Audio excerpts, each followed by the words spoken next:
আজ দুদিন ধরে আমায় একটা রুমে আটকে রাখা হয়েছে। কেন রাখা হয়েছে আর কে রেখেছে এটাও আমি জানি।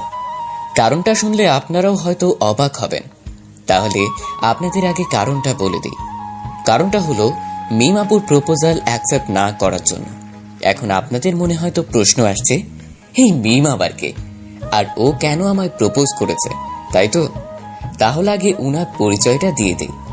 তার আগে আমার পরিচয় পর্বটা শেষ করে নিই। আমি তামিম, বাবার একমাত্র ছেলে। এবার অনার্স প্রথম বর্ষে পড়ছি। বাকিটা গল্প পড়লে জানতে পারবেন।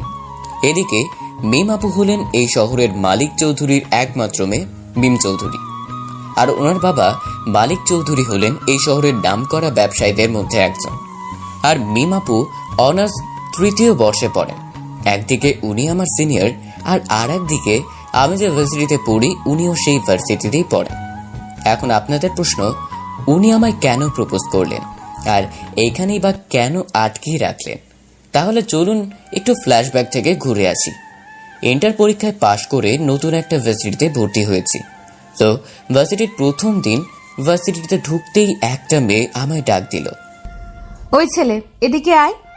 প্রথমে বুঝতে পারিনি যে মেয়েটা আমায় ডাকছে, তাই কোনো দিকে না তাকিয়েই আগের মতো হাঁটতে লাগলাম। ওই ব্ল্যাক শার্ট আর কালো প্যান্ট, তোকেই ডাকছি, এদিকে আয়। এখন দাঁড়িয়ে পড়লাম আর বুঝে গেলাম মেয়েটা আমাকেই ডাকছে, কারণ আজ আমি ব্ল্যাক শার্ট আর কালো প্যান্ট পরেই এসেছি। আশেপাশে তাকিয়ে বোঝার চেষ্টা করছি কে আমায় ডাকছে। তখন একদল ছেলে টাইপের মেয়েদের দিকে চোখ পড়তেই ওদের মধ্যে একটা মেয়ে আমায় আঙ্গুলে ইশারা করে ওদের কাছে আসতে বলল। আমিও বুঝে গেলাম যে এরাই আমায় ডাকছে, তাই মাথা নিচু করে ওদের পাশে গিয়ে দাঁড়ালাম। জি আপু, আমায় ডাকছেন? এখানে তো তুই ছাড়া অন্য কাউকে দেখছি না, তাহলে কাকে ডাকবো? মাথাটা তুলে একটু আশেপাশে তাকিয়ে দেখি সত্যিই কেউ নেই। জি বলেন, আমায় কেন ডেকেছেন? এতক্ষণ ধরে যে ডাকছি শুনতে পাস না? সরি, আসলে আমি বুঝতে পারিনি যে আপনারা আমায় ডাকছেন। ওই তোর নাম কি? হ্যাঁ জি, আমার নাম তামিম। আর আপনার? যেহেতু ওনার নাম জিজ্ঞেস করেছি সেহেতু নামটা ওনার মুখেই শুনতে চাই। এখানে আপনার কথা না বললেও হবে। কি তোর এত বড় সাহস, তুই আমার মুখে মুখে তর্ক করিস? এই মিম, তুই চুপ কেন? কিছু বলছিস না কেন একে? আমার নাম মিম, এখন হয়েছে? এতক্ষণ ধরে উনি আমার বিপরীত দিকে মুখ করে বসেছিলেন, তাই ঠিকমতো চেহারা দেখতে পারিনি। কিন্তু উনি যখন আমার দিকে ফিরলেন সাথে সাথে আমি হা করে ওনার দিকে তাকিয়ে রইলাম, কারণ একটা মেয়ে এত সুন্দর হতে পারে তা আগে জানতাম না। শুধু হা করে ওনার দিকে তাকিয়েই আছে, কোনো কথা বলছি না। এই ছেলে, এভাবে তাকিয়ে আছিস কেন? তোকে কিছু জিজ্ঞেস করছি, কথা কানে যায় না?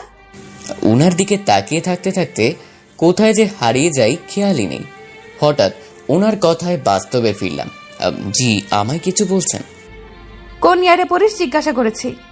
জি, আমি এবার অনার্স প্রথম বর্ষে উঠেছি। আপনি? আমি তৃতীয় বর্ষে। এখন শোন, প্রতিদিন ভার্সিটিতে আসার পর আমাদের এসে সালাম দিয়ে যাবি, মনে থাকে জানো। এখন ক্লাসে যা। জি, আর একটা কথা ছিল, যেতে গিয়েও ফিরে আসলাম। আবার কি? আসলে আমি তো এই ভার্সিটিতে নতুন, তাই ঠিকমতো কিছু চিনি না। আমার ক্লাসরুমটা কোথায় যদি একটু দেখিয়ে দিতেন। ওই দ্বিতীয় তলার বামের রুমটা। ধন্যবাদ। আচ্ছা, তাহলে আমি এখন যাই। যা।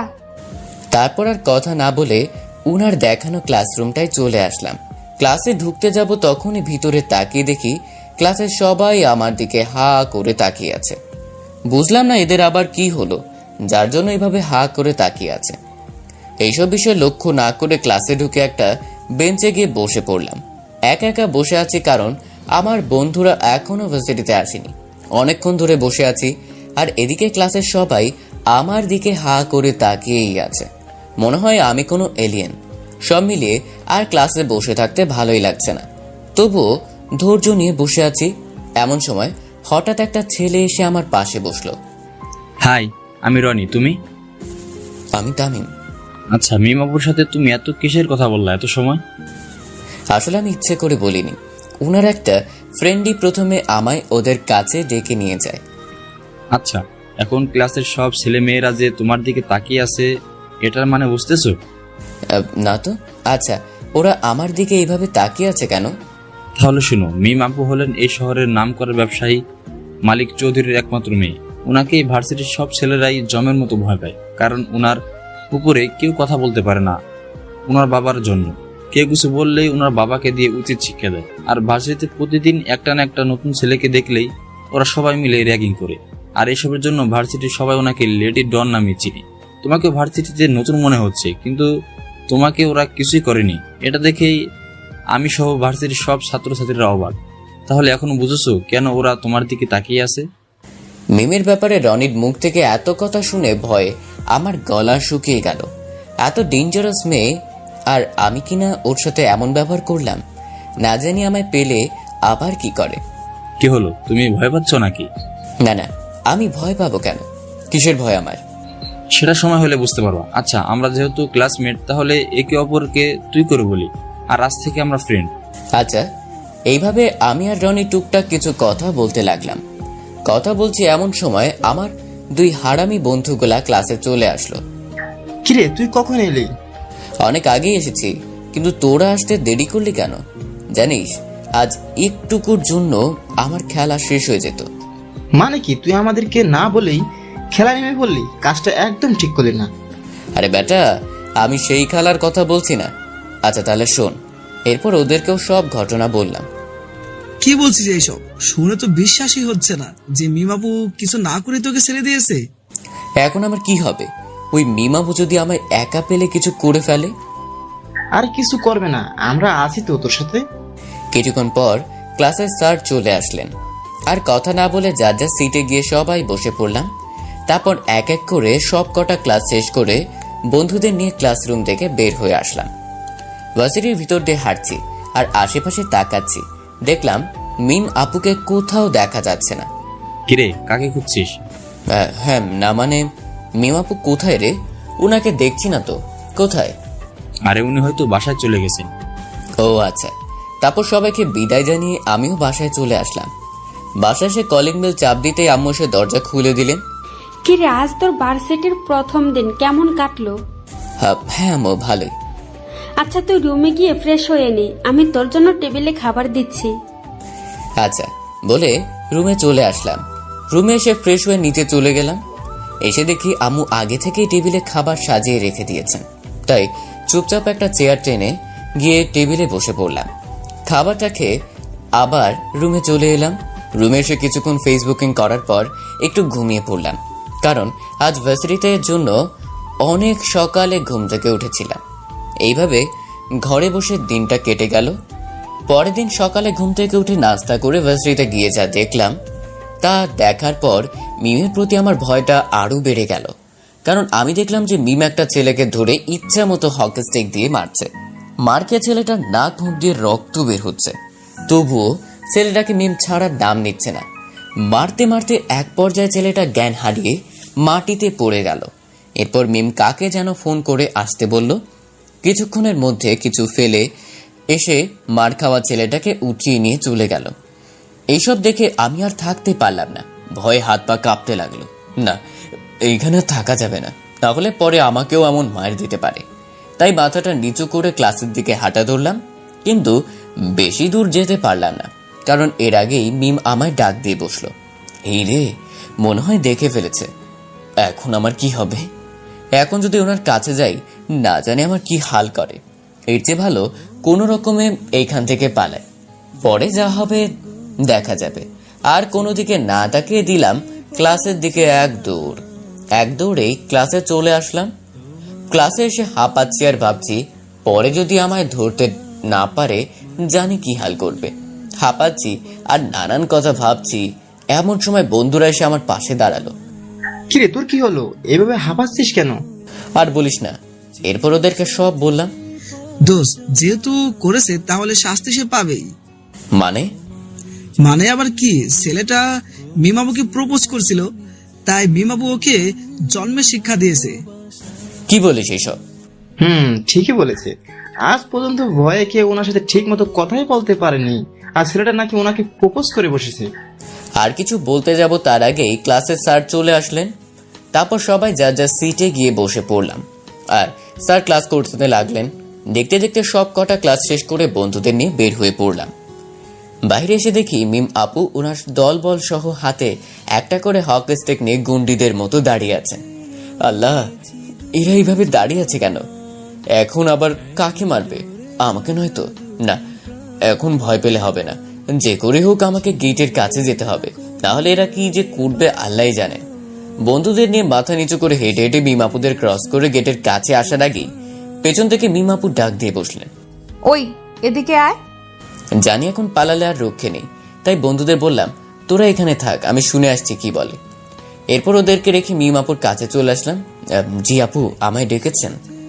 এরপর মিমাপু যা বললেন তা শুনে তো আমি অবাক, কারণ মিমাপু বললেন, ওই তোকে না গতকাল বলেছিলাম যে প্রতিদিন ভার্সিটিতে আসলে আমাদের এসে সালাম দিয়ে যাবি, তাহলে আজ সকালে আমি ডাকার পর আসলি না কেন? না মানে আসলে সকালে দেখলাম আপনি একটা ছেলেকে মারছেন, তাই ভয় আর আসি নাই। ভয় কিসের? হ্যাঁ, আর আসিস নাই যখন সেটার শাস্তি এখন তোকে পেতে হবে। মানে কিসের শাস্তি? আমি কি করেছি? আমার কথা শুনিস নাই, এটাই তোর দোষ, আর এখন এর জন্য তোকে শাস্তি পেতে হবে। কি শাস্তি? এখন তুই কান ধরে 50 বার উদ্বস করবি, আর এটাই তোর শাস্তি। কি? না, আমি এটা পারবো না, কখনোই না। ভার্সিটিতে এখনো অনেক ছাত্রছাত্রী রয়েছে, আর এখন যদি কান ধরে উঠবোস করি তাহলে মান সম্মান পুরাই যাবে। তাই বাঁচার জন্য সাহস করে কথাটা বললাম। মিম, ছেলেটা মনে হয় তোর ব্যাপারে ভালো করে জানে না, একটু বুঝিয়ে দে তো তুই কে। মিমাপুর বান্ধবীদের মধ্যে একটা বলল কথাটা। কিছু ভেবে কাজ হবে না, যা বলছি সেটাই করতে হবে, সো তাড়াতাড়ি কর। আপু প্লিজ, আজকের মতো আমায় মাফ করে দেন, আমি আর কখনই আপনার কথার অমান্য করব না, প্রমিস। কিছুক্ষণ ভেবে, আচ্ছা যা, আজকের মতো তোকে মাফ করে দিলাম, কিন্তু নেক্সট টাইম যাতে আর এমন ভুল না হয়, মনে থাকে যেন। না না, আর কখনো এমন হবে না। আচ্ছা এখন তাহলে আমি যাই। আচ্ছা যা। আর দেরি না করে ওদের কাছ থেকে সোজা বন্ধুদের কাছে চলে আসলাম। কিরে, মিম আপু তোকে ডেকে নিয়ে কি বললো? তেমন কিছু না, এমনি জিজ্ঞেস করলাম আমি ভার্সিটিতে নতুন নাকি। দেখ, আমাদের একদম মিথ্যা বলবি না। আর ভার্সিটির প্রথম দিন না মিম আপু তোকে র্যাগিং না করে ছেড়ে দিয়েছিল, তাহলে আজ উনি তোকে এইসব প্রশ্ন করবেন কেন? সত্যি সত্যি বল, উনি তোকে কি বলেছেন? এই যা, নিজের জালে নিজেই ফেসে গেলাম, এখন এদের কি বলবো? আচ্ছা শোন। তারপর ওদেরকে সব বলে দিলাম, না বলে আর বাঁচার উপায় নেই, তাই সত্যিটা বলতেই হলো। কি, মিম আপু তোকে প্রথম দিন এই কথা বলেছিল, আমাদের আগে বললে না কেন? এমনি, সরি, রাগ করিস না প্লিজ। কিন্তু মিমাপু তোর সাথে এমন করছে কেন? প্রথম দিন রেগিং না করেই ছেড়ে দিলেন, আর আজকে আবার মাফ করে দিলেন। সবকিছুর মধ্যে কিছু তো একটা প্যাঁচ আছে। ভাই, এসব প্যাচ তুই বাসায় নিয়ে যা, আর এইখানে গিয়ে বের করিস। এখন আমার বাসায় যেতে হবে। আমি গেলাম। এরপর বন্ধুদের থেকে বিদায় নিয়ে সোজা বাসায় চলে আসলাম। বাসায় এসে রুমে গিয়ে ফ্রেশ হয়ে খাবারটা খেয়ে একটু ঘুমিয়ে পড়লাম। বিকেলবেলা ঘুম থেকে উঠে বই নিয়ে পড়তে বসলাম। পড়তে পড়তে অনেক রাত হয়ে গেল। কিছুক্ষণ পর আম্মু এসে রাতের খাবারের জন্য ডাক দিয়ে গেলেন। আমি উঠে খাবার খেতে নিচে চলে গেলাম। খেয়ে আবার রুমে চলে এলাম। রুমে এসে কিছুক্ষণ ফেসবুকিং করার পর বিছানা ঠিক করে ঘুমিয়ে পড়লাম। সকালবেলা ঘুম থেকে উঠে ফ্রেশ হয়ে নাস্তা করে ভার্সিটির উদ্দেশ্যে বের হয়ে পড়লাম। প্রায় কিছুক্ষণ পর ভার্সিটিতে এসে পৌঁছলাম। ভার্সিটির গেট দিয়ে ঢুকতে যাব, তখনই নজর গেল মিম আপুদের আড্ডার দিকে। ওরা সবাই দেখছি ওইখানেই বসে আছেন। এখন যদি আমি ক্লাসে যাই তাহলে ওদের পাশ কাটিয়ে যেতে হবে, আর যাওয়ার সময় যদি সালাম না দেই তাহলে নিশ্চয়ই আজ কপালে দুঃখ আছে। যাই, ওদের কাছে গিয়ে আগে সালামটা দিয়ে দিই, তারপর না হয় ক্লাসে যাব। আসসালামু আলাইকুম আপু। সালামের জবাব দিয়ে, এই তো গুড বয়, এইভাবে প্রতিদিন মনে করে আমাদের এসে সালাম করে যাবি। এখন ক্লাসে যা। আচ্ছা বলে ক্লাসে চলে এলাম। কি রে মিম, তুই ছেলেটার সাথে এত ফ্রি হয়ে কথা বলছিস কেন? আর ভার্সিটির প্রায় সকল নতুন ছাত্রদের তুই র্যাগিং করেছিস, কিন্তু এই ছেলেটাকে ছেড়ে দিলি কেন? আর গতকালও তোর কথা শুনলো না, এর জন্য মাফ করে দিয়েছিস। আচ্ছা, তোর কিছু হলো না তো? হঠাৎ এত পরিবর্তন এলো যে? আমার কিছুই হয়নি, আর এই ছেলেটা সবার থেকে আলাদা, তাই ওর সাথে ফ্রি হয়ে কথা বলি। আমার তো অন্য কিছু মনে হচ্ছে। অন্য কিছু মানে? মনে হচ্ছে তুই ছেলেটার প্রেমে পড়ে গেছিস, তাই এসব করছিস। আরে ধুরো, ও আমার 2 বছরের ছোট, আমি কেন ওর প্রেমে পড়তে যাব? সেটা সময় হলেই বোঝা যাবে। এদিকে আমি ক্লাসে এসে দেখলাম সব হারামিগুলো আগে থেকে ক্লাসে এসে বসে আছে আর গল্প করছে। আমি গিয়ে ওদের পাশে বসে পড়লাম আর গল্প করতে লাগলাম। কিছুক্ষণের মধ্যে স্যার ক্লাসে চলে আসলেন। তারপর এক এক করে সব স্যারেরা এসে ক্লাস নিতে লাগলেন। সব ক্লাস শেষ করে ভার্সিটির ছুটি হয়ে গেল। আমিও বন্ধুদের নিয়ে বাহিরে চলে আসলাম। এরপর সবাইকে বিদায় জানিয়ে বাসায় চলে আসলাম।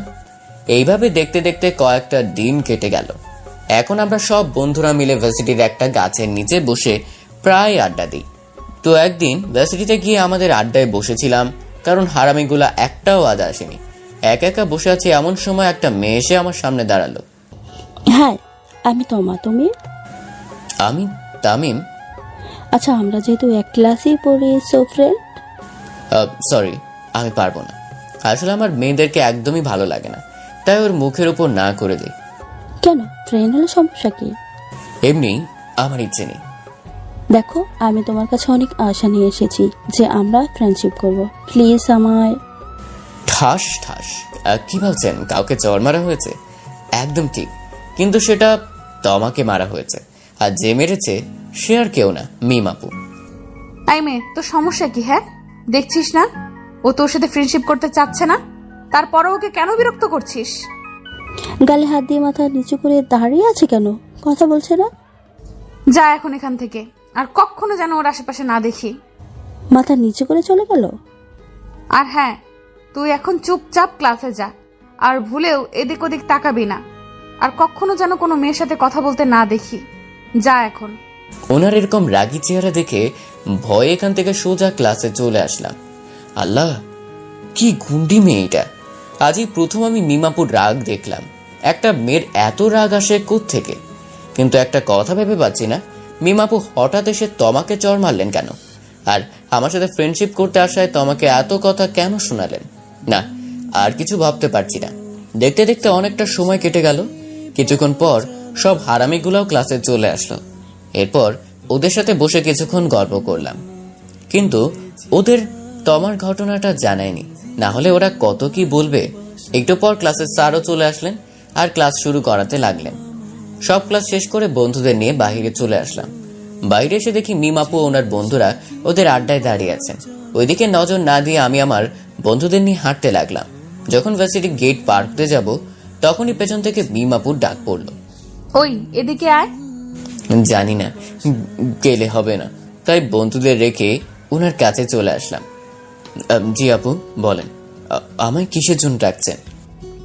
দরকার আছে, আগে বল, তুই কি এখন বাসায় চলে যাবি? জি, কিন্তু কেন? এখন বাসায় যাওয়া লাগবে না, আমার সাথে চল। কোথায় যাব? সেটা গেলেই দেখতে পারবি, এখন কথা না বলে চল। তারপর এক প্রকার জোর করে মিমাপু আমায় ওনার গাড়িতে বসে একটা রেস্টুরেন্টে নিয়ে আসলেন।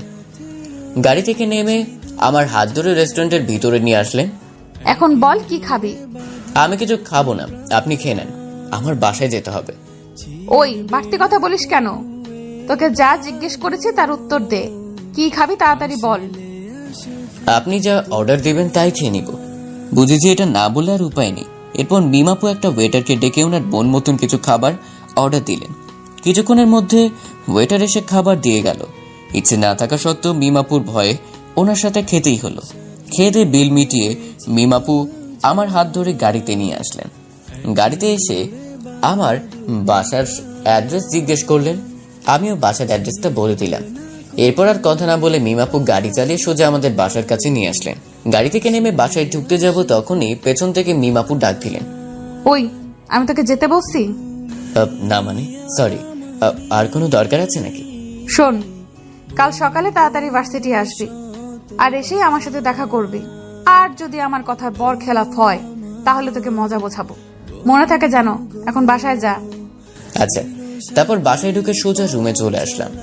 রুমে এসে ফ্রেশ হয়ে বসে আছি আর ভাবছি, হঠাৎ মিমাপু আমায় কাল সকালে ওনার সাথে দেখা করতে বললেন কেন? এইভাবে আজকের ঘটে যাওয়া বিষয়গুলো ভাবছি, তখনই আম্মু রুমে আসলেন। কিরে, আজ এত দেরি করে আসলি কেন? আর এসে কিছু না খেয়েই রুমে বসে রইলি?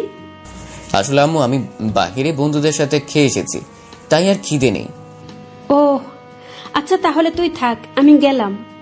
এরপর আম্মু চলে গেলেন আর আমি মোবাইলটা হাতে নিয়ে একটু ফেসবুকে লগ ইন করলাম। ফেসবুকে ঢুকতেই হারামিগুলা মেসেজ দিয়ে জ্বালাতে শুরু করলো। মিমাপু তোকে কোথায় নিয়ে গেছিল, কেন নিয়ে গেছিল, ইত্যাদি ইত্যাদি প্রশ্ন করতে লাগলো। আমি ওদেরকে বললাম কাল ভার্সিটিতে আসলে সব বলবো। তারপর আরো কিছুক্ষণ ফেসবুকিং করার পর মোবাইলটা রেখে একটু পড়তে বসলাম। পড়াশোনা শেষ করে রাতের খাবার খেয়ে আজকের মতো ঘুমিয়ে পড়লাম, কারণ কাল সকালে ভার্সিটিতে গিয়ে মিম আপুর সাথে দেখা করতে হবে। যদি না যাই তাহলে নিশ্চয়ই কপালে দুঃখ আছে, কারণ মিম আপু কেমন মেয়ে তা আমার জানা আছে। পরের দিন সকালবেলা ঘুম থেকে উঠে হালকা নাস্তা করে ভার্সিটির উদ্দেশ্যে বের হয়ে পড়লাম। প্রায় কিছুক্ষণ হাঁটার পর ভার্সিটি এসে পৌঁছলাম, কিন্তু ভার্সিটিতে এসে এমন কিছু হবে তা আমি কখনোই আশা করিনি। ভার্সিটির গেটের কাছে এসে দেখি মিমাপু ওনার বন্ধুদের নিয়ে ওদের আড্ডায় বসে আছেন। আজ মিমাপু একটা শাড়ি পরেছেন, শাড়িতে অনেক মানিয়েছে ওনাকে, একেবারে পরীর মতো লাগছে। আর হাতে একটা গোলাপ ফুল নিয়ে বসে আছেন আর গল্প করছেন। বুঝলাম না আজ হঠাৎ মিমাপু শাড়ি পরলেন কেন। যে মেয়ে সবসময় ছেলেদের মতো শার্ট প্যান্ট পরে থাকতো, সে কিনা আজ শাড়ি পরেছে ভাবতেই অবাক হচ্ছি। ধুর, আমার তো আবার ওনার সাথে দেখা করতে হবে, তাহলে এখানে দাঁড়িয়ে কি করছি? যাই মিমাপুর কাছে গিয়ে জিজ্ঞেস করি আমায় কেন দেখা করতে বলেছিলেন। আপু, গতকাল আমায় আপনার সাথে কিসের জন্য দেখা করতে বলেছিলেন? ওদের পাশে গিয়ে বললাম কথাটা। ও তুই এসেছিস? আসলে তোকে আজ একটা কথা বলার জন্য এখানে ডেকেছি। জি বলুন, কি কথা বলবেন? এরপর মিম আপু বসা থেকে উঠে এসে আমার সামনে দাঁড়ালো আর বলতে লাগলেন, দেখ কথাটা তুই কিভাবে নিবি তা আমি জানি না। ভেবেছিলাম কথাটা তোকে আরো পরে বলবো, কিন্তু কথাটা না বলে আমি আর থাকতে পারছি না, তাই আজ তোকে এত তাড়াতাড়ি আসতে বলেছি। হ্যাঁ জি বলুন, কি কথা? আমি তোমাকে ভালোবাসি, শুধু তাই নয়, ভার্সিটির প্রথম দিন তোমাকে দেখার পর থেকেই তোমায় ভালো লাগতে শুরু করে। তারপর আস্তে আস্তে সেই ভালো লাগা থেকে ভালোবাসার সৃষ্টি হয়। আমি সত্যিই তোমাকে ভালোবেসে ফেলেছি। I love you so much. হাঁটু গেড়ে আমার সামনে ফুলটা ধরে কথাগুলো বললেন মিম আপু। ওনার কথা শুনে তো আমি অবাক। এইসব কি বলছেন মিম আপু? আমাকে নাকি উনি ভালোবাসেন, আর আমি কি না তা নিজেও জানি না। এখন আমি ওনাকে কি বলবো? কি হলো, চুপ কেন, কিছু বলো। দেখেন, প্রথমেই বলে দিই, আপনি আমার 2 বছরের বড়, আর আমি এসব প্রেম ভালোবাসা একদমই পছন্দ করি না। আরেকটা কথা, আমি মেয়েদের সাথে একটু কম কথাই বলি, তাই আমার পক্ষে এসব সম্ভব না। তোমার এই স্বভাবটাই আমায় মুগ্ধ করে তুলেছে। আর বড় হয়েছি তো কি হয়েছে, এখানে সমস্যা কিসের? অনেক সমস্যা, সেটা আপনি বুঝবেন না। আমার আর ভালো লাগছে না, আমি ক্লাসে চলে গেলাম, থাকেন আপনি।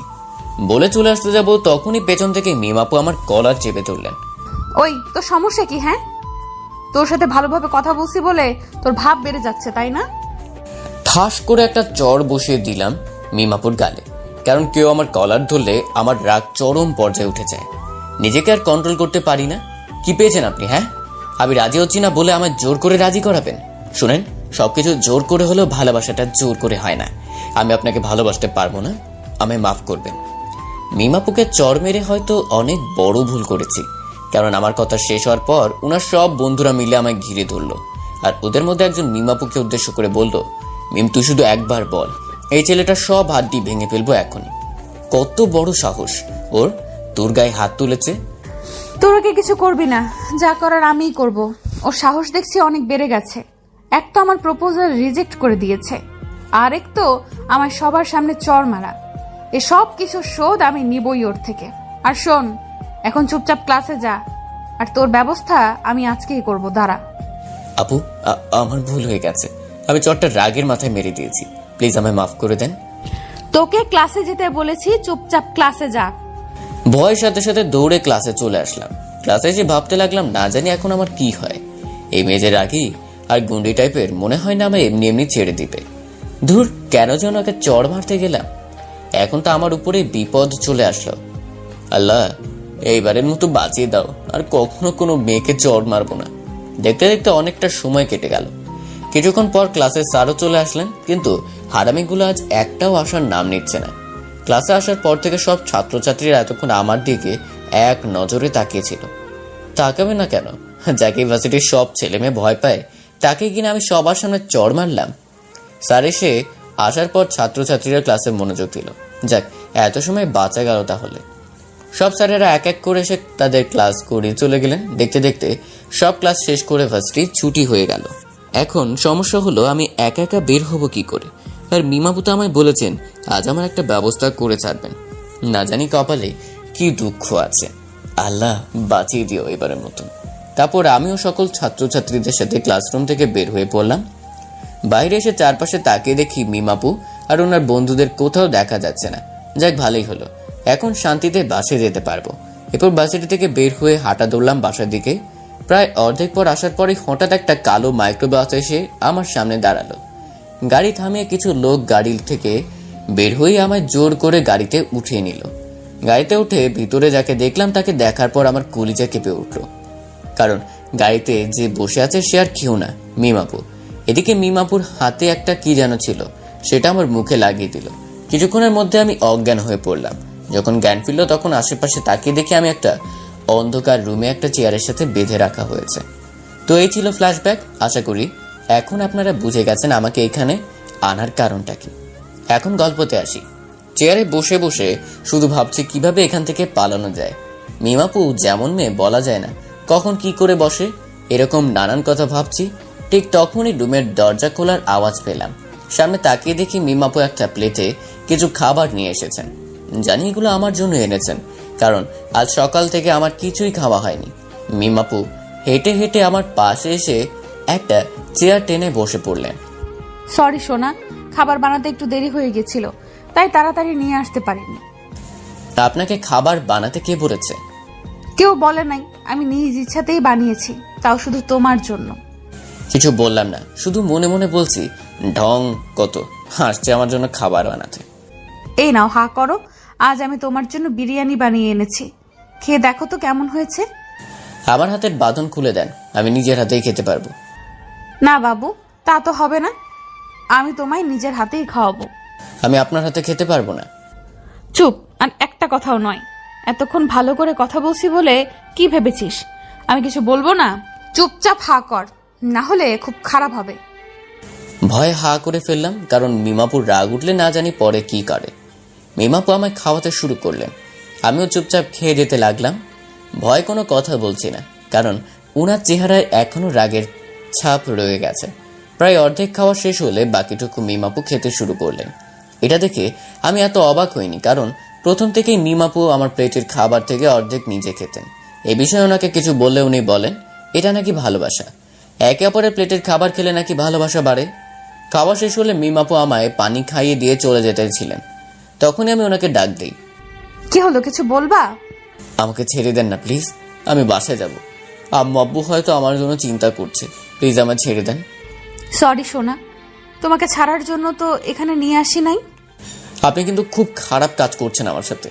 আমি যদি একবার এখান থেকে পালাতে পারি তাহলে পুলিশের কাছে গিয়ে আপনার নামে কেস করব বলে দিলাম। একটু সাহস করে বললাম কথাটা, দেখি ভয় পায় কিনা। কথাটা শুনে সাথে সাথে আমার মুখ চেপে ধরলো আর বলল, কি তোর এত সাহস, তুই আমাকে হুমকি দিচ্ছিস?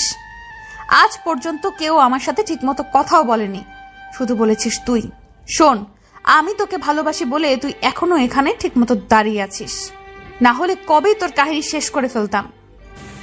আপু লাগতে ছাড়ুন। মুখ চেপে ধরে ঠিকমতো কথা বলতে পারছি না। ওই একদম আপু বলে ডাকবি না, নাহলে খুন করে ফেলবো। আপনি আমার বড়, আপনাকে আপু বলবো না তো কি বলবো? কেন, আমার নাম নেই? নাম ধরে ডাকবি। আমি পারবো না। কি বললি? না মানে বলবো। এই তো গুড বয়। আর হ্যাঁ, এসব পালানোর কথা যেন আর ভুলেও মুখে না আসে। এই বাড়ির চারপাশেই আমার বডিগার্ডরা আছে, সো এখান থেকে পালানোর কোনো প্রশ্নই আসে না। চুপ করে রইলাম, কারণ কিছু বলার মতো খুঁজে পাচ্ছি না। আচ্ছা, আমি তাহলে এখন এই প্লেটগুলো রেখে আসি, তুমি থাকো। এরপর মিমাবু চলে গেলেন, আর আমি চেয়ারেই হাত পা বাঁধা অবস্থায় বসে রইলাম। এই কোন মেয়ের পাল্লায় পড়লাম রে ভাই, কিছু বললেই রেগে যায়। না জানি এখানে আর কতদিন থাকতে হবে। আম্মু আব্বু হয়তো আমার জন্য চিন্তা করছেন। না, এইভাবে চলবে না, এখান থেকে পালানোর একটা উপায় বের করতেই হবে। অনেকক্ষণ ধরে ভাবছি, কিন্তু কিছুই মাথায় আসছে না। হঠাৎ চারপাশে তাকাতেই চোখ পড়লো মাটিতে একটা প্লেট রাখা। এই তো পেয়ে গেছি। হ্যাঁ, এটাই দরকার এখান থেকে পালানোর জন্য। কিন্তু এই প্লেটের কাছে আমি যাবো কি করে? আমার তো হাত পা দুইটাই ব্যথা। অনেকক্ষণ ধরে ভাবতে লাগলাম কি করা যায়। অবশেষে সিদ্ধান্ত নিলাম কুড়িয়ে কুড়িয়ে যাওয়া যায় কিনা দেখি। যে বাবা সেই কাজ। শরীরের সমস্ত শক্তি দিয়ে চেয়ার সহ সামনে এগুতে লাগলাম। প্রায় 5 মিনিট পর কোনো রকমে ব্লেডের কাছে এসে পৌঁছালাম। কিন্তু এখন ব্লেডটা মাটি থেকে তুলবো কি করে? অনেক সময় ধরে ব্লেডটা তোলার জন্য চিন্তা করছি, কিন্তু কিছুই ভেবে পাচ্ছি না। এমন সময় হঠাৎ বাহির থেকে রুমের দরজা খোলার আওয়াজ এলো। সামনে তাকিয়ে দেখি মিম আপু দরজার কাছে দাঁড়িয়ে আছেন। আল্লাহ, আমি শেষ। এখন যদি মিম আপু জিজ্ঞেস করে আমি এখানে কেন আর কিভাবে আসলাম, তাহলে আমি কি বলবো? আরে তুমি এখান থেকে ওখানে গেলা কিভাবে? কি করতে চাচ্ছিলা সত্যি করে বলো তো? না, মানে আসলে আমি কি বলছো বুঝতে পারছি না, ভালো করে বলো। আসলে আমার খুব জোরে পেয়েছে, তাই চটপট করতে করতে এখানে চলে গেছিলাম। তা আমায় ডাক দিবা না? তুমিও না কি করো? আচ্ছা দাঁড়াও, আমি তোমার হাত পা খুলে দিচ্ছি। এরপর উনি আমার হাত পা খুলে দিলেন আর আমি চেয়ার থেকে উঠে বসলাম। আহ, কি আরাম! এখন শান্তিতে পালাতে পারবো। কি বললা তুমি? না মানে বলছি বাথরুমটা কোন দিকে? আসো আমার সাথে, আমি দেখিয়ে দিচ্ছি। আমায় এইখানে কেন এনেছেন? যাও, ওদিকে বাথরুম আছে। আর কথা না বলে চুপচাপ মিমাপুর দেখানো বাথরুমে ঢুকে পড়লাম। বাথরুমে ঢুকে চিন্তা করছি এখন কি করা যায়। এখন যদি না পালাই তাহলে বের হলেই মিমাপু আবার আমায় বেঁচে রাখবে। তখন পালাবো কি করে? দেখি এখান থেকে পালানোর কোনো রাস্তা খুঁজে পাওয়া যায় কিনা। এই তো পেয়ে গেছি, বাথরুমের একটা ছোট্ট জানালা। হ্যাঁ, এটা দিয়েই পালাতে হবে, না হলে আর পালানো যাবে না। কিন্তু জানালাটা ভাঙবো কি করে? জানালার কাছে গিয়ে হাত দিয়ে টেনে দেখি জানালাটা একটু জোরে টান দিলেই খুলে যাবে। দেখি কিছু করা যায় কিনা। তারপর শরীরের সব শক্তি দিয়ে জানালাটা খোলার চেষ্টা করতে লাগলাম। একসময় জানালাটা খুলেই গেল। খুলে গেছে তাহলে। এরপর কোন রকমের জানালার রাস্তা দিয়ে বাহির হয়ে আসলাম। বাইরে এসে দেখি চারপাশে একদম বানর শূন্য। একটা পশু পাখিও দেখছি না কোথাও। না, এখানে বেশি সময় দাঁড়িয়ে থাকা যাবে না, না হলে যে কেউ আমায় দেখে ফেলবে। হাঁটতে থাকি, দেখি কোনো রাস্তা পাওয়া যায় কিনা। আর দাঁড়িয়ে না থাকে হাঁটা শুরু করলাম। জানি না ওরা আমায় কোথায় নিয়ে এসেছিল। এই জায়গাটাও চিনতে পারছি না। কাজে একটা মোবাইলও নেই, না হলে কাউকে ফোন করা যেত। প্রায় কিছুক্ষণ হাঁটার পর হঠাৎ একটা রাস্তা চোখে পড়লো। আরে ওই তো রাস্তা। আর রাস্তা দিয়ে একটা গাড়িও আসছে এদিকে। দেখি গাড়িটা আটকে একটু সাহায্য করে কিনা। এরপর দৌড়ে রাস্তার পাশে এসে গাড়িটাকে দেখে দাঁড় করালাম। প্লিজ আমাকে একটু হেল্প করেন, আমি যাকে ভুলে এসে পড়েছি আর এখান থেকে বের হওয়ার কোনো রাস্তাও খুঁজে পাচ্ছি না। গাড়ির কাছে গিয়ে বললাম কথাটা। একটু পর গাড়ি থেকে একটা মধ্যবয়স্ক লোক বের হয়ে আসলো। লোকটাকে দেখে অনেক ধনী মনে হচ্ছে। আমার দিকে ভালো করে কিছুক্ষণ তাকিয়ে থেকে ফোনটা বের করে কাকে যেন ফোন করলো। মামুনি, একটু অপেক্ষা করো, আব্বু এখনই আসছি। ওপাশ থেকে কি বলছে শুনতে পাচ্ছি না। মামুনি, তুমি চিন্তা করো না, আমি ওকে তোমার কাছে নিয়ে আসছি। এখনো শুনতে পেলাম না। আচ্ছা, এখন ফোনটা রাখো, আব্বু আসছি। বলেই ফোন কেটে দিলেন। হ্যাঁ বাবা, তুমি কি যেন বলছিলে? আসলে আমি এখানে ভুলে চলে এসেছি আর এখানে রাস্তাও ঠিক মতো চিনি না। আপনি যদি আমায় এই জায়গায় নিয়ে যেতেন তাহলে আপনার কাছে সারা জীবন কৃতজ্ঞ থাকতাম। ও এই ব্যাপার। আচ্ছা, তুমি গাড়িতে ওঠো, আমি তোমায় ওইখানে নিয়ে যাচ্ছি। সত্যি আঙ্কেল? সত্যি। এখন তাড়াতাড়ি গাড়িতে উঠে বস। এরপর আর কথা না বাড়িয়ে গাড়িতে গিয়ে উঠে পড়লাম। আমার পাশে লোকটাও এসে বসে পড়লো। এরপর ড্রাইভার গাড়ি চালানো শুরু করলো। প্রায় কিছুক্ষণ পর গাড়ি এসে থামলো একটা বাড়ির সামনে। এরপর লোকটা আমায় গাড়ি থেকে নামতে বলে নিজেও নেমে পড়লো। আমি ওনার সাথে নেমে চারপাশে তাকাতে লাগলাম। কোথায় এলাম? এটা কার বাড়ি? ভিতরে চল বাবা। আপনি আমায় কোথায় নিয়ে এসেছেন? এটা কার বাড়ি? এটা আমারই বাড়ি, আর ভেতরে গেলেই বুঝতে পারবে তোমায় কেন এখানে আনা হয়েছে। না, আমি ভিতরে যেতে পারবো না। আপনি আমায় আমার বাসায় দিয়ে আসেন। আমি তো বলেছি তোমায় ওইখানে নিয়ে যাব। এর আগে আমার সাথে ভেতরে চলো, না হলে কিন্তু আমি নিয়ে যাব না। না না, চলুন, আমি আপনার সাথে যাব। বাধ্য হয়ে রাজি হয়ে গেলাম। এরপর ওনার পিছনে পিছনে বাড়ির ভিতরে চলে আসলাম। বাড়িটা দেখে একটু চেনা চেনা মনে হচ্ছে, কিন্তু ঠিক মনে করতে পারছি না এটা কোন জায়গা। চারপাশে তাকিয়ে ভাবছিলাম কথাগুলো। ঠিক তখনই উপর থেকে কিছু ভাঙার আওয়াজ পেলাম। আঙ্কেল, এটা কিসের আওয়াজ? দাঁড়াও, একটু পরেই বুঝতে পারবে। কথাটা বলে উনি মামুনি মামুনি বলে কাকে যেন ডাকতে লাগলেন। কিছুক্ষণ পর উপর থেকে কারো নিচে আসার আওয়াজ শুনতে পেলাম। আমিও অনেক আগ্রহ নিয়ে উপরের দিকে তাকিয়ে রইলাম, দেখি কে আসে। কিছুক্ষণ পর উপর থেকে একটা মেয়েকে নিচে নামতে দেখলাম। কিন্তু মেয়েটাকে দেখার পর আমার বুক কেঁপে উঠল। আমি কাকে দেখছি? এখানে কেন? আরে এ তো মিমাপু। ওনার চুলগুলো এলোমেলো আর চোখগুলো একেবারে লাল হয়ে আছে, দেখে মনে হচ্ছে অনেক কান্না করেছেন। সব মিলিয়ে ওনাকে দেখে যে কেউ ভয় পেয়ে যাবে এমন চেহারা বানিয়েছেন এই কিছু সময়। আঙ্কেল, আপনি আমায় কোথায় নিয়ে এসেছেন? আর উনি কে? উনি এখানে কি করছেন? ওকে, তুমি তো চিনতেই পারছো, ওর নাম মিম, আমার একমাত্র আদরের মেয়ে। আশা করি তোমাকে আর কোনো প্রশ্নের উত্তর দিতে হবে না। ও আল্লাহ, এ কোন বিপদে ফেললো আমায়? যার ভয় এখান থেকে পালালাম, শেষে কিনা তার কাছে এসে পড়লাম। না জানি এখন আমার কি অবস্থা করে এই মেয়ে। আর আমায় যখন এইখানে আনা হয়েছিল তখন আমায় অজ্ঞান করে আনা হয়েছিল, তাই ঠিকমতো বাড়িটা দেখতে পারিনি। শুধু একটা রুমে বন্দি করে রেখেছিল 2 দিন, তাই এই জায়গাটার নামও ঠিক জানি না। ঠাস ঠাস কুত্তা, তোর খুব পালানোর শখ তাই না? আজ তোর এই শখ আমি মিটাবো। শুধু মাথা নিচু করে দাঁড়িয়ে আছি। ও সাহস হয় কি করে এখান থেকে পালানোর? আমি ওকে আজ শেষ করে ফেলবো।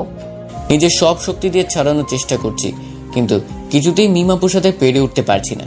এদিকে মিমাপুর বাবাও মিমাপুকে আমার থেকে ছাড়ানোর চেষ্টা করে যাচ্ছে। প্রায় কিছুক্ষণ পর মিমাপুর বাবা মিমাপুকে আমার থেকে ছাড়িয়ে একটু দূরে নিয়ে চলে গেলেন।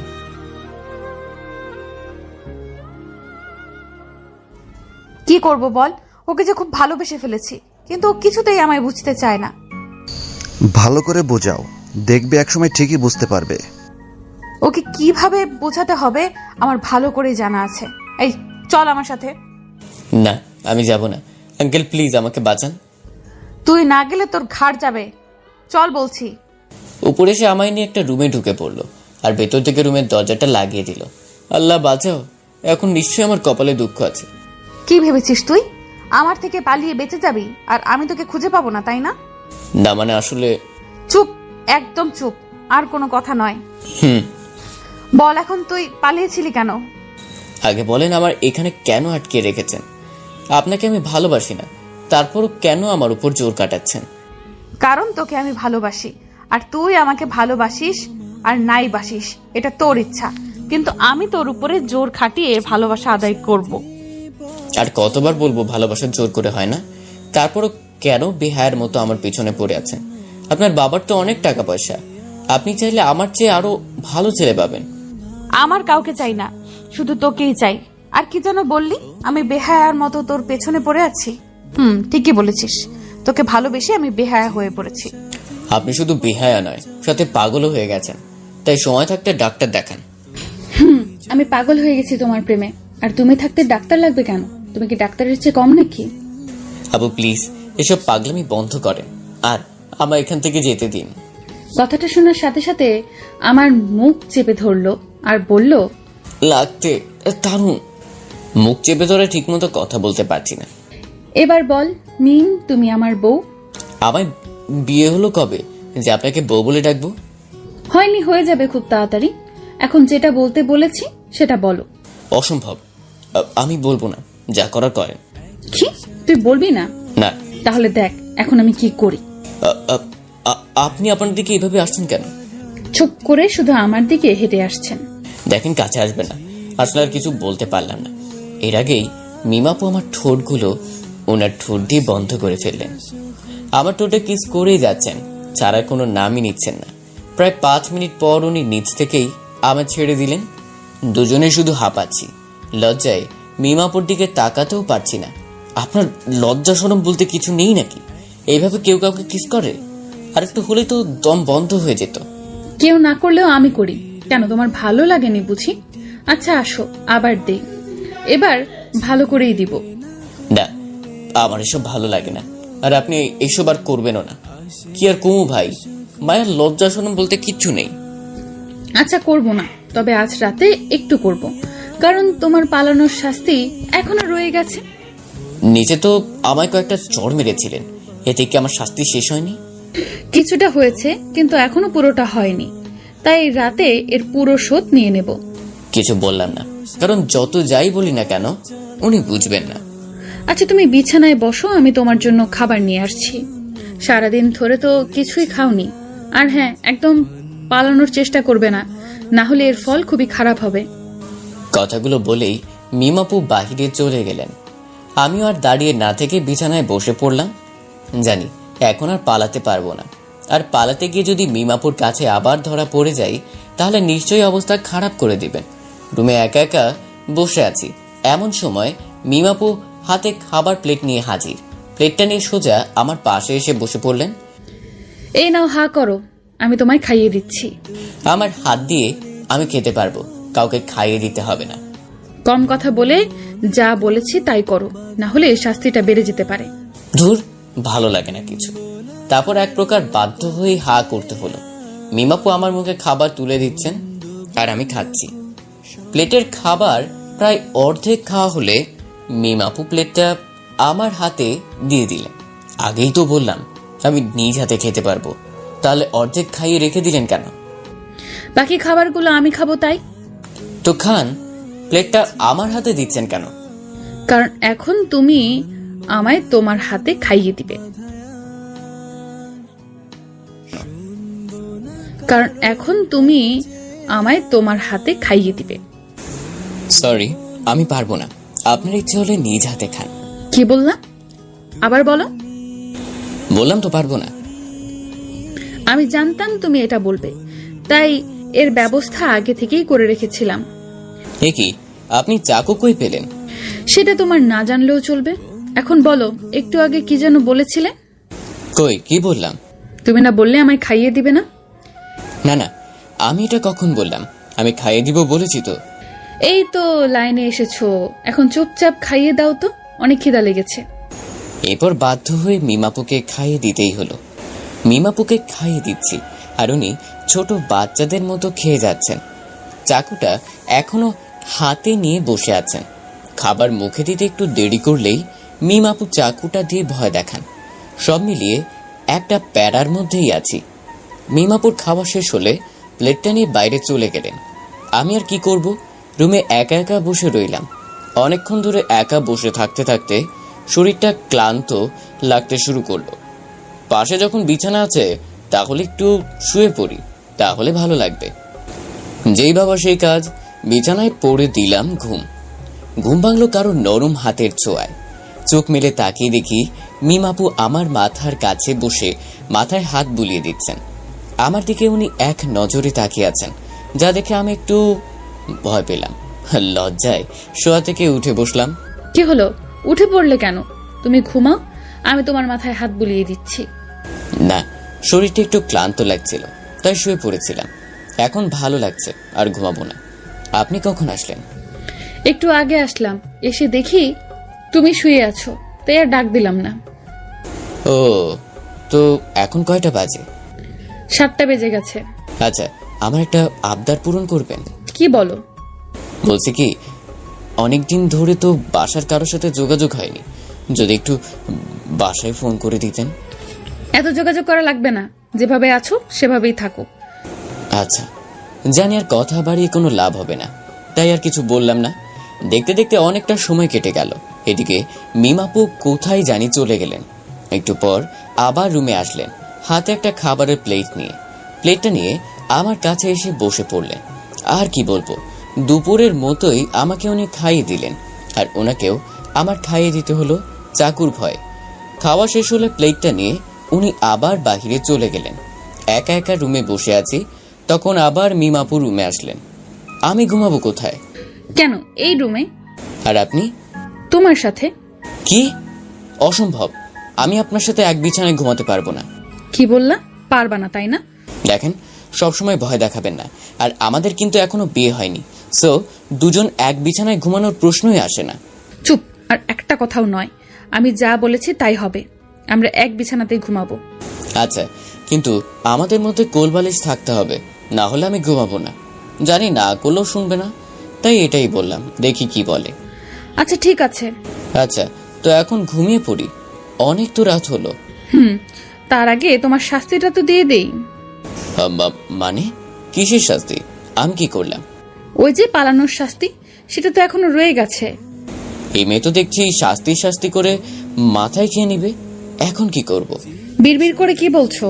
না কিছু না, আমার অনেক ঘুম পাচ্ছে, আমি ঘুমাতে গেলাম। তার আগে শাস্তিটা তো দিয়ে দেই। কি শাস্তি? চোখ বন্ধ করো, আমি শাস্তি দিয়ে দেব। শাস্তি দিতে হলে আবার চোখ বন্ধ করা লাগে নাকি? যা বলছি তাই করো, এত কথা বলো কেন? আচ্ছা, এই নেন করলাম। এদিকে আমি অনেকক্ষণ ধরে চোখ বন্ধ করে আছি, কিন্তু মিমাপুর কোনো সাড়াই পাচ্ছি না। একটু পর হঠাৎ আমার মুখের উপর কারো গরম নিঃশ্বাস পড়তে শুরু করলো। কি হচ্ছে বোঝার জন্য চোখ খুলতে দেখি মিমাপু ধীরে ধীরে ওনার মুখ আমার মুখের দিকে নিয়ে আসছেন। আমি কিছু বলতে যাব তার আগেই মিমাপু ওনার ঠোঁট দিয়ে আমার ঠোঁট চেপে ধরলেন। পরে কি হলো বুঝতেই তো পারছেন, নিজেকে ওনার থেকে ছাড়াতেই পারছি না। অবশেষে 5 মিনিট পর উনি নিজ থেকেই আমায় ছেড়ে দিলেন। ছেড়ে দিয়ে দুজনেই একসাথে হাঁপাচ্ছি। মার ডালারে, এটা মেয়ে নাকি কোনো রোবট? আর একটু হলে নিশ্চয়ই আমায় আর খুঁজে পেতেন না, যেভাবে চেপে ধরেছিল। কি হলো, এত কি ভাবছো? একটায় পেট ভরেনি বুঝি? কি বলছেন এইসব? লজ্জা শরম বলতে কিছু নেই নাকি আপনার? একটা ছোট নিষ্পাপ বাচ্চাকে যে কোনো সময় কিস করে বসেন। ওলে নিষ্পাপ বাচ্চালে, কাল বিয়ে করলে মাসখানেক পরে বাচ্চার বাপ হয়ে যাবে, আর নিজেকে নিষ্পাপ বাচ্চা বলো? আমার এখনো বিয়ের বয়স হয়নি, সো আমি তো বাচ্চাই। আর বেশি দিন বাচ্চা থাকতে হবে না, বিয়েটা হলেই বড় হয়ে যাবে। মানে কার বিয়ে? কারো নয়। অনেক রাত হয়ে গেছে, শুয়ে পড়ো যাও। আর কথা না বাড়িয়ে চুপচাপ বিছানায় গিয়ে একটা বালিশ নিয়ে শুয়ে পড়লাম। এর আগে মাঝখানে একটা কোল বালিশ রেখে দিলাম। বিছানায় শুয়ে থাকতে থাকতে কখন যে ঘুমিয়ে পড়লাম খেয়ালই নেই। সকালবেলা ঘুম ভাঙলে বুকে ভারী কিছু একটা অনুভব করলাম। চোখ মেলে তাকিয়ে দেখি মিম আপু আমায় জড়িয়ে ধরে আমার বুকের উপর শুয়ে আছেন। এটা দেখে সাথে সাথে আমি লাফ মেরে বিছানা থেকে উঠে বসলাম। আমি উঠাতেই বিম আপুরও ঘুম ভেঙে গেল। কি হলো, এইভাবে উঠে পড়লা কেন? কত সুন্দর একটা স্বপ্ন দেখছিলাম তোমায় নিয়ে। আরে রাখেন আপনার স্বপ্ন, আগে বলেন আপনি আমার বুকের উপর শুয়েছিলেন কেন? ও এই ব্যাপার, আসলে বালিশে ঘুমাতে ভালো লাগছিল না, তাই তোমার বুকের উপর শুয়েছিলাম। তাই বলে আপনি আমার বুকের উপর শুবেন? গতকাল রাতে না বিছানার মাঝখানে কোল বালিশ রেখেছিলাম, সেটা কই? আমাদের মাঝখানে ডিস্টার্ব করছিল তাই ফেলে দিয়েছি। কি আর বলবো ভাই, বলেন। এই মেয়ে তো দেখছি কিছুই বোঝে না, শুধু মনে মনে ওনাকে ইচ্ছা মতো গালি দিচ্ছি, কারণ সরাসরি বললে আমার অবস্থা খারাপ করে দিবে। আচ্ছা, এখন উঠেই যখন পড়েছো তাহলে ফ্রেশ হয়ে নাও, আমি তোমার জন্য নাস্তা নিয়ে আসছি। কথাটা বলে উনি চলে গেলেন। আমি আর কি করব, ওয়াশরুমে ফ্রেশ হতে চলে গেলাম। ফ্রেশ হয়ে বাহিরে এসে দেখি মিমাপু নাস্তা নিয়ে বিছানায় বসে আছেন। তারপর দুজনে একসাথে বসে নাস্তা করে নিলাম। নাস্তা শেষ হলে মিমাপু প্লেট নিয়ে বাহিরে চলে গেলেন। দেখতে দেখতে কেটে গেল 2 দিন। আজ দুপুরবেলা খাবার খেয়ে রুমে বসে আছি, তখনই বিছানার বালিশের নিচে চোখ পড়তেই দেখলাম একটা ফোন। এটা আবার কার ফোন দেখি তো একটু। বালিশের নিচ থেকে বের করে দেখি এটা মিমাপুর ফোন। আরে ফোনে তো দেখছি কোনো লক নেই, মানে আনলক করা। এই তো পেয়েছি, দেখি এটা দিয়ে কাউকে ফোন করা যায় কিনা। এরপর ফোনে শুভর নাম্বার তুলে দিলাম কল। অনেকক্ষণ ধরে রিং হচ্ছে কিন্তু ফোন ধরছেই না। প্রথমবার কেটে গেল, তারপর আবার দিলাম। 2 বার রিং হতেই ওপাশ থেকে কে যেন কল রিসিভ করলো। হ্যালো, কে? শুভ, আমি তামিম বলছি। ভাই আমি ভালো না, আমাকে আর কিছু বলতে যাব তার আগে কে যেন আমার হাত থেকে ফোনটা কেড়ে নিল। ফোনটা কে নিল দেখার জন্য সামনে তাকাতেই দেখি মিমাপু আমার দিকে অগ্নি দৃষ্টিতে তাকিয়ে আছেন। ওয়াল্লাহ, খাইছে আমারে, আমি শেষ। কার সাথে ফোনে কথা বলছিলি এতক্ষণ?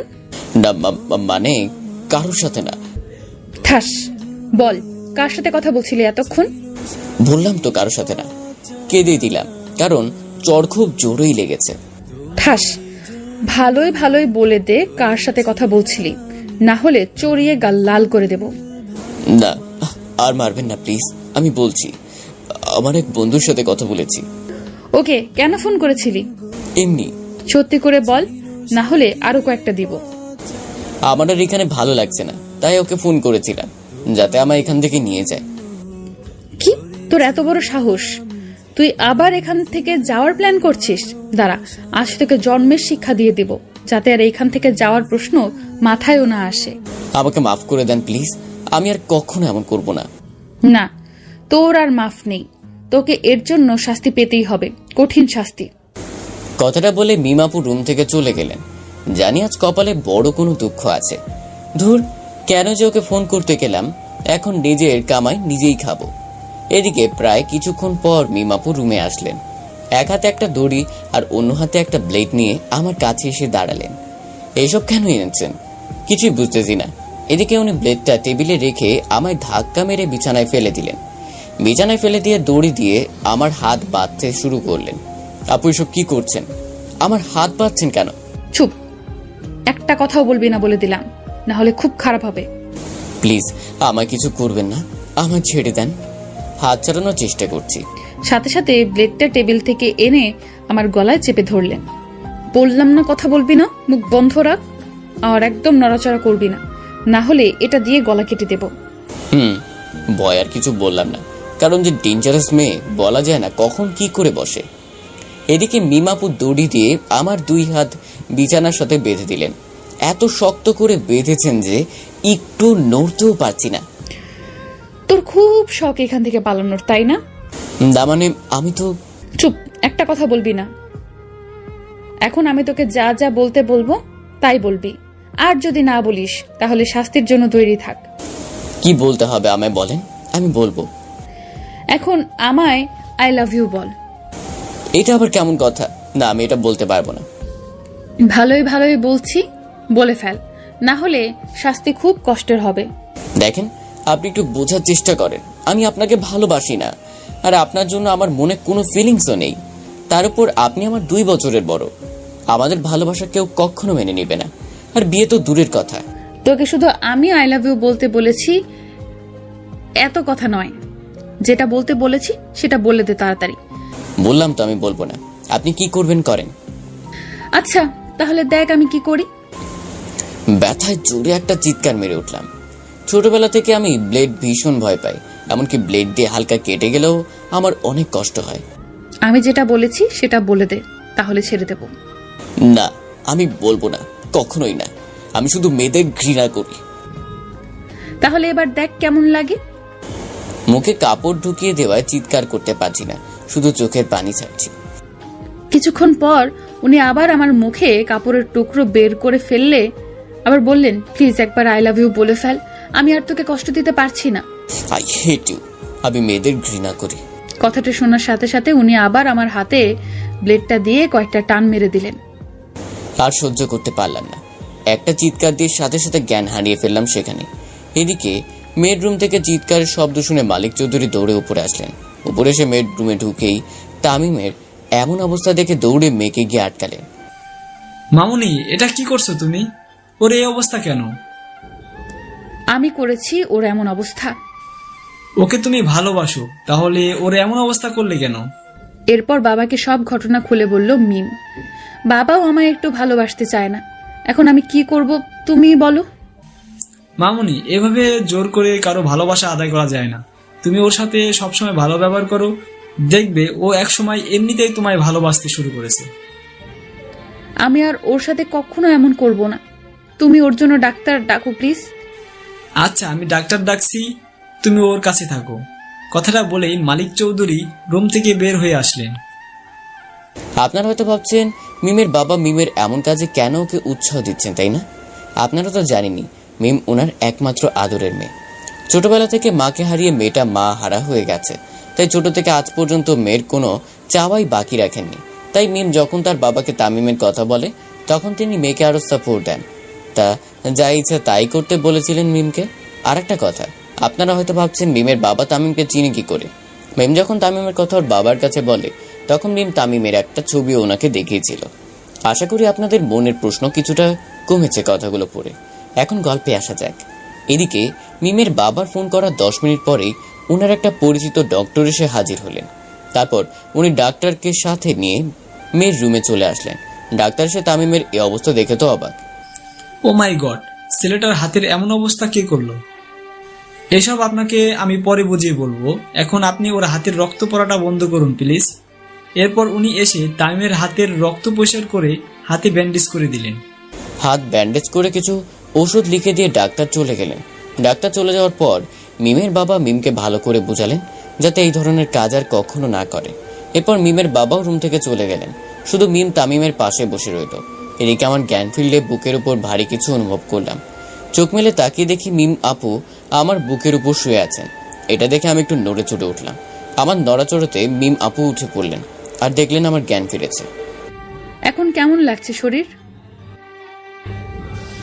তামিম প্লিজ আমায় মাফ করে দাও। সত্যি আমার ভুল হয়ে গেছে। আসলে তুমি এখান থেকে পালানোর প্ল্যান করেছো এটা শুনে আর মাথা ঠিক ছিল না, তাই রাগের মাথায় তোমার সাথে এমন ব্যবহার করে ফেলেছি। আমার এখন ভালো লাগছে না, প্লিজ আমায় একটু একা থাকতে দেন। তাহলে বলো আমায় মাফ করে দিয়েছো? আপনি তো কোনো ভুল কাজ করেননি যে আপনাকে মাফ করব। এইভাবে বলছো কেন? বললাম তো আমার ভুল হয়ে গেছে, আর এমন কাজ করব না। আর তুমি তো জানোই আমার রাগ একটু বেশি, আর রাগ উঠলে কি যে করি নিজেই জানি না। প্লিজ শেষবারের মতন আমায় মাফ করে দাও, কথা দিলাম আর কখনো এমন করব না। আচ্ছা দিলাম মাফ করে, এখন আমায় একটু একা থাকতে দেন। জানি এটা না বলে আর ছাড়বে না। থ্যাংক ইউ, তুমি অনেক ভালো। এটা কি হলো? কি হবে, কিস করলাম। আচ্ছা তুমি এখানে থাকো, আমি তোমার জন্য খাবার নিয়ে আসছি। কথাটা বলে উনি চলে গেলেন। আমার কিছু বলতেই দিলেন না। হাতে এখনো একটু একটু ব্যথা করছে। করবে না কেন? যেভাবে ব্লেড দিয়ে টান দিয়েছে, জানি না আর কতদিন এখানে থাকতে হবে, কিন্তু এটা জানি এখানে যতদিন থাকবো ততদিন কষ্টেই থাকতে হবে। বিছানায় শুয়ে শুয়ে এরকম নানান কথা ভাবছিলাম, তখনই মিম আপু হাতে একটা খাবারের প্লেট নিয়ে হাজির হলেন। রুমে ঢুকে আমার পাশে এসে বসে পড়লেন, এরপর আমার শোয়া থেকে টেনে উঠালেন। এই নাও হা করো, আমি তোমায় খাইয়ে দিচ্ছি। কোনো কথা না বলে খাবারগুলো মুখে ঢুকিয়ে নিলাম। হাত ভালো থাকতেই নিজ হাতে খেতে পারিনি, আর আজ তো হাত একদম ব্যান্ডেজ করা, খাবো কি করে? অর্ধেক খাওয়া শেষ হলে প্রতিদিন যেমন মিমাপু বাকিটুকু খান, আজও তার উল্টা হলো না, বাকিটুকু উনি খেতে লাগলেন। কিছু বললেও শুনবেন না, তাই আমি আর কিছু বললাম না। ওনার খাওয়া শেষ হলে আমাকে কিছু ওষুধ খাইয়ে দিয়ে প্লেটটা নিয়ে রুম থেকে চলে গেলেন। অনেকক্ষণ ধরে একা একা বসে আছি, কিন্তু মিমাপু আসছেন না। আর ভালো লাগছিল না, তাই চোখটা বন্ধ করে একটু ঘুমানোর চেষ্টা করলাম। চোখ বন্ধ করে থাকতে থাকতে কখন যে ঘুমিয়ে পড়লাম খেয়ালই নেই। এদিকে তামিমের ফ্যামিলির কি খবর চলুন একটু জেনে আসি। তামিম কিডন্যাপ হওয়ার পর থেকে ওর বাবা মা ওর সব বন্ধুদের ফোন করে জিজ্ঞাসাবাদ করেন ওনার ছেলে তাদের কারোর সাথে আছে কিনা, কিন্তু ওরা সবাই ওর ব্যাপারে কিছুই বলতে পারেনি ওর মা বাবাকে। অবশেষে তামিমের মা বাবার কোনো পথ না দেখে পুলিশের কাছে গিয়ে ওনার ছেলের কিডন্যাপ হওয়ার ফাইল দেখান। এই কয়েকদিনে পুলিশেরা তামিমকে শহরের সব জায়গায় খুঁজে দেখেছে, কিন্তু কোথাও পায়নি। পাবে কি করে? মিম তামিমকে এমন জায়গায় নিয়ে এসেছে যেখানে দূর দূরান্ত পর্যন্ত মানুষের বসবাসী নেই। শহরের কোন একটা নির্জন জায়গায় তামিমকে এনে লুকিয়ে রেখেছে মিম। এদিকে আজ শুভর ফোনে অচেনা নাম্বার থেকে তামিমের ফোন পেয়ে শুভ অনেকটা অবাক হয়ে গেল। সাথে সাথে তামিমকে কয়েকটা প্রশ্ন করে বসে শুভ, কিন্তু তামিম কিছু বলার আগে ফোনটা কেটে গেল। চেষ্টা করেও তামিমের কিছু জানতে না পেরে শুভ আর উপায় না পেয়ে ঘটনাটা তামিমের পরিবারকে জানায়। তার আগে তাদের সব বন্ধুদেরও তামিমের ঘটনাটা জানিয়ে দিল সে। শুভর মুখ থেকে ছেলের কথা শুনে তামিমের মায়ের চোখে জল চলে আসলো। কোথায় আছে আমার ছেলে, কেমন আছে, কোন অবস্থায় আছে, ইত্যাদি ইত্যাদি প্রশ্ন করতে লাগলেন শুভকে। কিন্তু শুভ ওনার কোনো প্রশ্নের উত্তরই দিতে পারেনি। কিভাবে দিবে? সে নিজেই যে জানে না তামিম কোথায় আছে। মায়ের মন কি জিনিস তা হয়তো আমরা অনেকেই জানি না। ছেলের জন্য মায়ের মনে যে কতটুকু ভালোবাসা আছে আমরা সেটাও জানি না। মা নিজে না খেয়েও মরে যেতে পারবে, কিন্তু ছেলের মুখে খাবার তুলে না দিলে থাকতে পারবে না। মা এমন একটা জিনিস যেটা হারালে আর 7 জন্মেও খুঁজে পাওয়া যাবে না। মায়ের কথা লিখতে গেলে সারা জীবনেও শেষ হবে না। যাই হোক, এখন গল্পে আসি। এদিকে তামিমের মা শুভকে শুধু একটা প্রশ্নই করেছে, আমার ছেলে কোথায়? কিন্তু শুভর ব্যাপারে কিছুই বলতে পারছে না। অবশেষে তামিমের বাবা পুলিশকে ফোন তাদের বাসায় আসতে বলেন। কিছুক্ষণের মধ্যে পুলিশ এসে তামিমদের বাসায় হাজির হলো। তারপর উনি শুভর মুখ থেকে শোনা তামিমের ঘটনাটা পুলিশকে জানালেন। এরপর পুলিশ শুভর মোবাইল থেকে ওই নাম্বারটা নিয়ে নিল যে নাম্বার দিয়ে তামিম শুভর কাছে ফোন করেছিল। এখন পুলিশ ওই নাম্বার থেকে কিডন্যাপারদের খুঁজে বের করবে। ইতিমধ্যে তারা কাজেও লেগে পড়েছে, দেখা যাক কি হয়। এদিকে মিম প্লেট রেখে রুমে এসে দেখে তামিম ঘুমিয়ে পড়েছে। ঘুমন্ত অবস্থায় ওকে একদম বাচ্চাদের মতো লাগছে। মিম আর ওকে না জাগিয়ে ওর কাছে গিয়ে ওর কপালে একটা চুমু দিয়ে রুমের দরজা লাগিয়ে অন্য রুমে চলে গেল। সকালবেলা ঘুম থেকে উঠে দেখলাম মিম আপু আমার পাশে বসে আছেন আর মাথায় হাত বুলিয়ে দিচ্ছেন আর এক ধ্যানে আমার দিকে তাকিয়ে আছেন। এদিকে আমার যে ঘুম ভেঙে গেছে সেটা উনি টেরই পেলেন না, তাই আমি একটু নড়ে চড়ে উঠলাম। আরে তুমি উঠলে কেন? শুয়ে থাকো, আমি তোমার মাথায় হাত বুলিয়ে দিচ্ছি। না, আর ঘুমোতে ইচ্ছে করছে না। আচ্ছা তাহলে তুমি ফ্রেশ হয়ে নাও, আমি তোমার জন্য নিয়ে আসছি। আর কিছু না বলে উঠে ওয়াশরুমে চলে গেলাম। ফ্রেশ হয়ে বাহিরে এসে দেখি মিমাপু নাস্তার প্লেট হাতে নিয়ে বিছানায় বসে আছেন। এরপর দুজন একসাথে বসে নাস্তা করে নিলাম। নাস্তা করা শেষ হলে মিমাপু প্লেট নিয়ে বাহিরে চলে গেলেন। এভাবে দেখতে দেখতে কেটে গেল কিছুদিন। এই কয়দিনে মিমাপু আমার অনেক খেয়াল রেখেছেন, কখনো আমার উপর রাগ দেখেননি। হাতও অনেকটা ভালো হয়ে গেছে এই কয়দিনে। তো আজ বিকেলবেলা রুমে একা একা বসে আছি, এমন সময় মিমাপু রুমে আসলেন। এসে আমাকে বললেন রেডি হতে। রেডি হব মানে? আমরা কোথায় যাব? সেটা গেলেই দেখতে পারবা। এখন তাড়াতাড়ি রেডি হয়ে নাও। আরে যাবোটা কোথায় সেটা তো বলবেন। এই এত কথা বলো কেন? রেডি হতে বলেছি, চুপচাপ রেডি হও, যাও। আর কথা না বাড়ি ওয়াশরুমে গিয়ে হাত মুখ ধুয়ে বের হয়ে আসলাম। বাইরে এসে দেখি মিমাপু বিছানায় বসে আছেন। কি হলো, এভাবে দাঁড়িয়ে আছো কেন? রেডি হও। না মানে কাপড় চেঞ্জ করতে হবে তো, আপনি একটু বাইরে যান। কেন? আমি থাকতে সমস্যা কি? আমার লজ্জা করে, আপনি বাইরে যান, না হলে আমি রেডি হব না। আচ্ছা যাচ্ছি, কিন্তু তাড়াতাড়ি রেডি হয়ে নাও। আর হ্যাঁ, আলমারিতে একটা নীল পাঞ্জাবি রাখা আছে, ওইটা পরে নাও। কথাগুলো বলে উনি রুম থেকে চলে গেলেন।